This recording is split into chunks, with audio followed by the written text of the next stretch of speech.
మీ business ఏదైనా మీ ఊర్లో promotion చేయాలంటే అది సుమన్ టీవీతోనే సాధ్యం. ఇప్పుడే సంప్రదించండి. హాయ్ హలో నమస్తే వెల్కమ్ టు సుమన్ టీవీ. నేను మీ జాఫర్. ఒక ప్రాంతం అభివృద్ధి చెందాలని ఒక సాధారణ వ్యక్తి ఎటువంటి లాభం ఆశించకుండా చాలా పెద్ద నిర్ణయం తీసుకున్నాడు. ఆ ప్రాంతం ఏంటి, అతను తీసుకున్న ఆ నిర్ణయం ఏంటి, ఈరోజు ప్రస్తుతం మనం వాటితో మాట్లాడి తెలుసుకుందాం. నమస్తే సార్, మీ పేరు? నా పేరు బాలాజీ అండి. ఎక్కడి నుంచి వస్తున్నారు సార్? పల్నాడు జిల్లా, ఉమ్మడి గుంటూరు జిల్లా, పల్నాడు జిల్లా సార్. నాగార్జున సాగర్ విజయపూర్ సౌత్ నుంచి ఈ యాత్ర కొనసాగిస్తున్నాను. నాగార్జున సాగర్ని ఒక ప్రత్యేక ప్రపంచ పర్యాటక కేంద్రాన్ని గుర్తించి ఈ అభివృద్ధి చెందాలని, ఇక్కడ ఉన్న ఉద్యోగస్తులందరికీ జాబ్ రావాలని, అక్కడ ఒక జూ నిర్మించాలని, స్కేటింగు, గురుకుల పాఠశాలలు అభివృద్ధిగా వెనకడిపోయినాయి. ఈ 5 ఏళ్ళు నరకం అనుభవించారు. రాష్ట్రంలో పరిపాలన లేదు.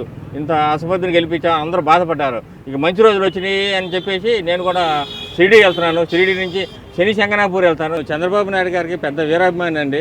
పవన్ కళ్యాణ్ గారికి పెద్ద వీరాభిమాని, మోడీ గారికి మహా వీరాభిమాని.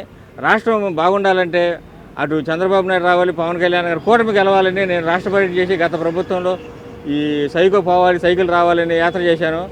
ఆ తర్వాత ఇప్పుడు మహారాష్ట్ర యాత్ర చేస్తున్నానండి. అందుకు మోడీ గారు మన భారతదేశ ప్రధానిగా ఉండి మన రాష్ట్రానికి అన్ని నిధులు తీసుకొచ్చి రాష్ట్రం సర్వతోముఖ స్వర్ణాంధ్రప్రదేశ్గా తీర్చిదిద్దాలని నేను ఈ యాత్ర చేస్తున్నానండి. నాగార్జున సాగర్ రైట్ బ్యాంక్ నుంచి మహారాష్ట్ర శని శంకనాపూర్ వరకు ఈ యాత్ర కొనసాగిస్తాను.